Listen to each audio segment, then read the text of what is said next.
There are people who think being the son of somebody who's famous can be a burden. For me, it was an incredibly positive experience. He taught me early on that a leader is somebody who stands up for justice and doesn't block its path. And with that principle in mind, I've tried to do whatever it is that I've done for the next 70 years along the lines of that simple phrase.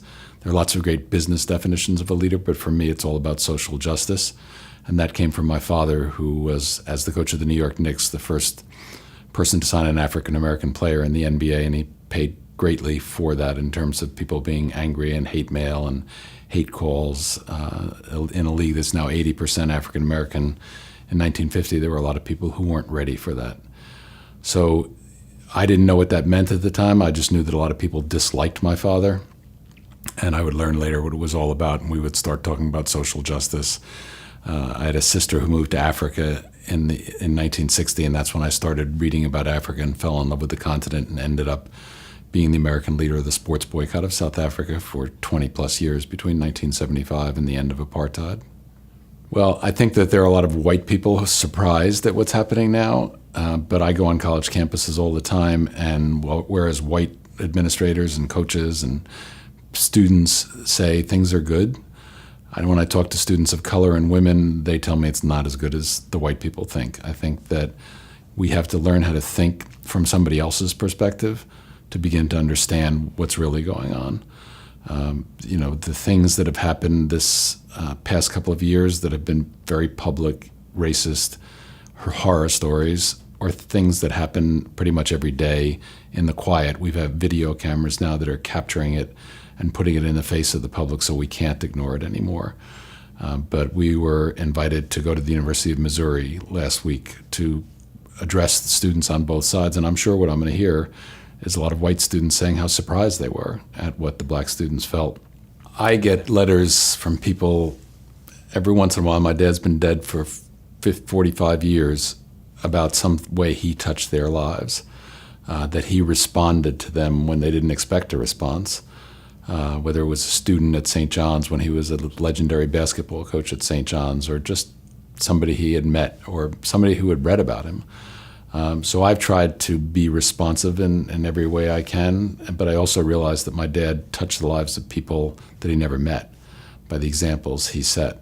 So that was important for me to see that in public it's important for me to be a role model for people, but also to make them believe that I'm approachable, that because of whatever things that have happened in my lives, the two most important things to me are trying to be humble and also trying to be approachable. I think the combination of those two things will extend the influence that I could have on people. And the last thing I want is to encourage people who are not humble.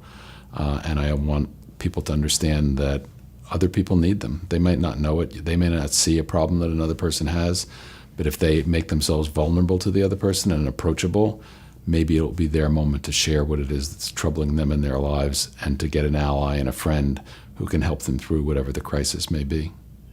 My father made clear that he understood that you didn't have to be a person of color to want to fight against racism, and he played in his playing career as well as in his coaching career to represent that.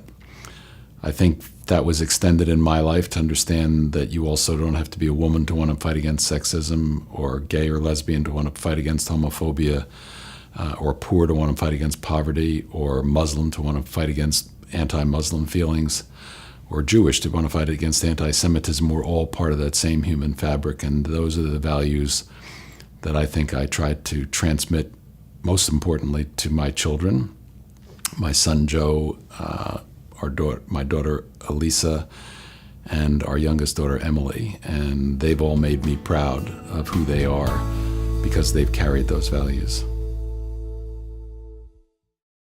I'm comfortable now as a father because of all the great character traits and endless love that I received from my father growing up. It's been, after having children, it's really shown me the positive way to be with them and to try to guide them as well as I've been guided through life. So Having my father's approval has always been something that I've tried to get and tried to make him proud with everything that I do, every decision that I make. I've seen how proud he's of his father and how much he's learned from his dad, and I try to share those same traits. And as a father, I try to do the same, with my two little girls as well. Through my whole life, I don't think there was ever a time that I didn't have the full support and full direct connection to my father, no matter where I was or what I was doing, whether it was, something good or something bad. I knew that no matter what, I was always loved unconditionally. Well, I don't really know any different than speaking to him every day, because we catch each other constantly. And the days that we don't catch each other, I always have a very sweet, loving message from him on my voicemail, and always with kisses blown at the end of every call. Well, for those people out there who aren't as fortunate as I am to have, such a great father in their lives, I think that a lot of people have ways of finding mentors or other people in their lives, whether in their family or friends or people that they just meet, to find inspiration from, because this world is filled with inspiration, and it doesn't even take a lot of looking to find that. I think that people who are lacking that in their lives can easily find somebody to inspire them on the littlest thing or the most grand ideal. So all I can say is for people to never, stop hoping and looking and closing their eyes to inspiration, because it's everywhere. Out of all the things that I could live without, I couldn't live without being the father to my two little girls. When I became the CEO of Boys and Girls Clubs of Central Florida, I could never have imagined what might lie ahead and the opportunities that might be able to be created for children. I arrived here in 1994, and we were at that time 8 clubs, and we were not particularly outstanding at anything, but so we had to get to work on some of the fundamentals and build the team. And through that journey, we've been able to build new Boys and Girls Clubs, knock down our old Pine Hills Club and build a new Disney Club, build a new Boys and Girls Club in Osceola County. We've been able to move out a modular building in Eatonville, build a new Boys and Girls Club there. We retrofitted our Universal Orlando Club, which is our old Southwest Club. And those are all about buildings, but what that did for us was it allowed us to serve a lot more children. We moved from serving 3,000 children to serving over 14,000 children. And on any given day, we've got about 3,500 children a day in our care and custody, and provide for those children in terms of both mentoring experiences and contact, about 3 million hours of service annually. So it's a high touch, high intensity. And through the years, we've had a lot of successes. We had National Youth of the Year just last year. Mariah Sullivan went on, got to meet President Obama and represent the national organization. Her term as National Youth of the Year just ended, but seeing a young lady who grew up in Eatonville, Florida, and is one of 4, and classic story of a single parent mom. Each of the siblings has a different parent, but graduates Edgewater High School with a 4-point plus GPA and has all these options. And she credits it all to the Boys and Girls Club.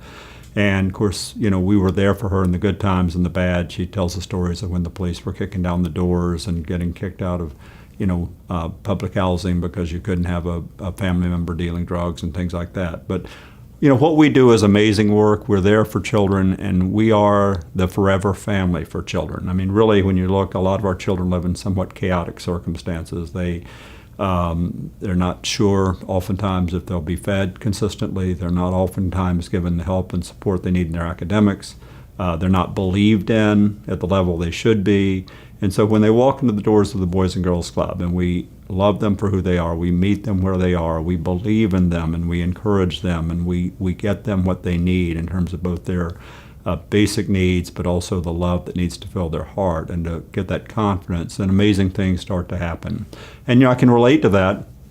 When I walked into the doors of the Boys and Girls Club, I'm one of 7, and my My dad was an alcoholic, and it was a terrible problem for him, and the wheels came off, as they do with alcoholism. My mom was orphaned at a very young age, and so she grew up in basically orphanages in South Florida, and kind of had to pull herself up by the bootstraps, and my mom remarried another alcoholic. So there was always this fighting and infighting. So when I walked into a club, I had one brother in prison, and my sister was pregnant at the age of 14, and the wheels were coming off. And, in school, I was a mediocre student. I went to school. I wasn't a troublemaker per se, but I just kept my head low because, your clothes aren't all that. You're not a popular kid. You're not any of those things. But at the Boys and Girls Club, I was loved, and I was embraced, and I was believed in. And, I learned there that if I wanted to go to college, I could go. Didn't know if I was college material, and was fortunate enough to be able to complete college thanks to, again, the benevolence of Boys and Girls Club supporters and donors that made that possible. So the journey has been one of love.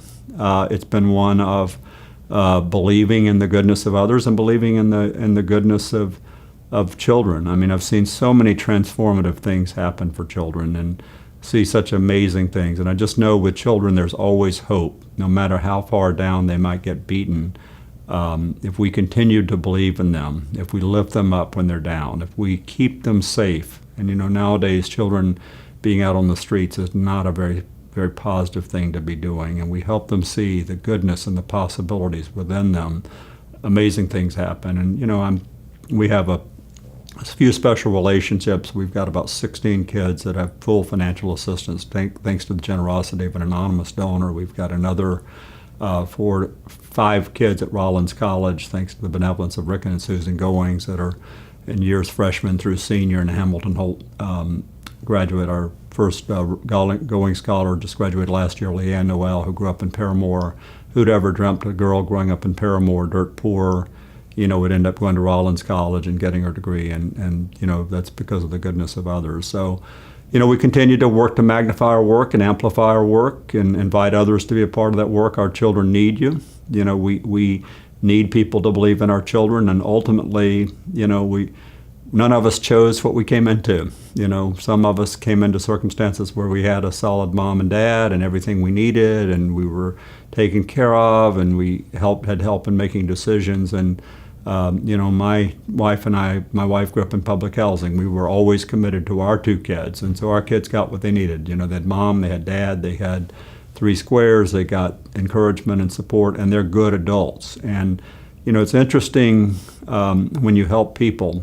Poverty is a multiplier, but so is goodness. And actually, goodness is a demographic and generational multiplier. When we help one child, we're changing future generations. As I look at my own life and siblings of mine that never escaped poverty, and they brought others into that vortex. And for me, because somebody and something was there for me, the Boys and Girls Club, and it made such a powerful difference. I've been able to be a part of lifting my own family, and also I think placed in amazing work, amazing opportunity to change so many thousands of children's lives annually. So we're very blessed.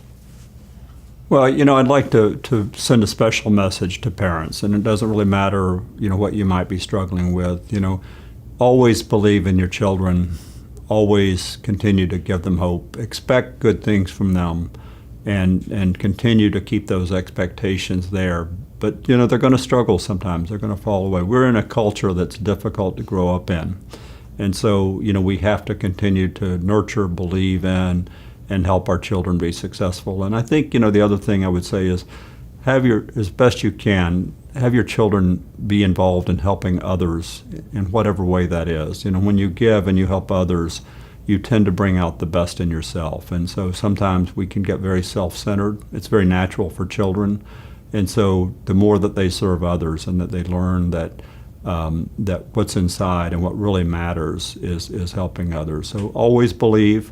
There are going to be tough times. As a parent, it wasn't always smooth sailing, but keep the faith. I know that my mom, and she had every reason to give up on a couple of my siblings. She loved my siblings, whether they were in prison or whether they were doing terrible things. She never quit believing in them and supporting them. And so, she stood by us all the way. And if you look at that anchor in the storm, my mom was that strong anchor in the storm. And so as a parent, just continue to believe, continue to to help, not enable, but continue to help and expect the best. And I think things will turn out in a very positive way for your kids.